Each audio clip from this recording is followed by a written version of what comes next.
Welcome. In front of me is a Realme 9i, and today I'll show you a couple of tweaks and tricks you can do on this phone. So to get started, we're going to begin with the Personalization tab under Settings right here, which allows you to simply personalize your device to your liking. Now in here we have things like icon styles, which allows you to change the icon packs. If you have downloaded some from the Play Store, you can change them right here. You can also change the size of them and the name size, or just completely remove the names if you don't want any of them. Additionally, you have things like the little buttons right here, so you can change the shape of them. As you can see, you have different shapes, and we can change also the colors of them. So there we go. We need to press apply, and you can see that it's changed. Additionally, you have also wallpaper and app layout, so you can go into it. Now moving on to the next thing that I want to show is the simple dark mode, which is located under the display and brightness. You have the hard toggle right here, so light and dark, which will permanently enable the one that you choose. But underneath you have also auto switch. Once enabled, the device will switch automatically based on the time of day. So during the nighttime, it will actually switch to the dark mode, giving you what I would consider best of both worlds. Additionally, you can also tap on the text yourself and select it to be custom, which allows you to select the time that it will switch. So you have start and end time of dark mode as an example. So if that is something that you want to use, you can enable it in here as well. Moving on to the next thing, which is the color screen color mode. And this is, I believe, also in the display and brightness, but under more. Yep, screen color mode.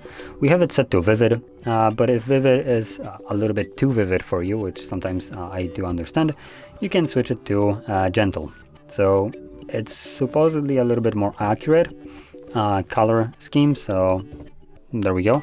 Might give you a little bit of a benefit of accuracy to colors, but like I mentioned, it is a little bit more toned down, which you can see by switching it back and forth between these two.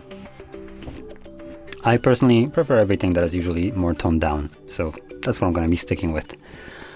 And moving straight on to next thing, it's going to be the display refresh rate, which additionally, or not additionally, but it also can be found in the display and brightness somewhere in here. I think it was also under more. So we have screen refresh rate right over here, and we have it set to auto. Honestly, 90 is not such a huge boost, so I would probably change it to hard 90 so it never switches to anything else. But if you want to prioritize battery life, you can select it to be 60, which will only run at 60 frames, or you can have it auto, which will kind of switch on the go which one you should be using, so 90 or 60. And what that means is that on auto, when we're on a still page like this one where we're not moving anything, it will, I believe, drop to 60 or maybe even lower.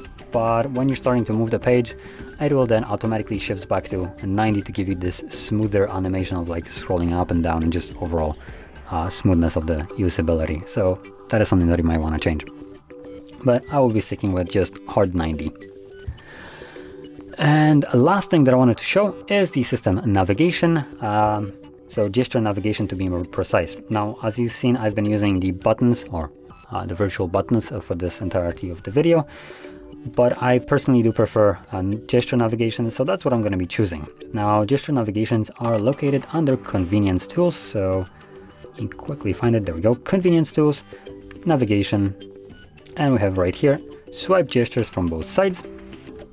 It automatically enables it. It doesn't give us any guide.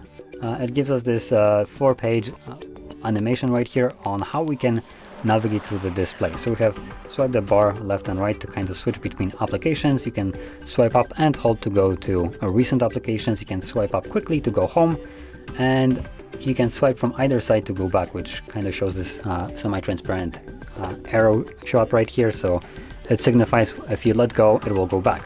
So if you want to cancel it, you can actually kind of go back and let it go. So there we go. Now that being said, this would conclude all the tweaks and the tricks that I want to share with you. And if you found this video helpful, don't forget to hit like, subscribe, and thanks for watching.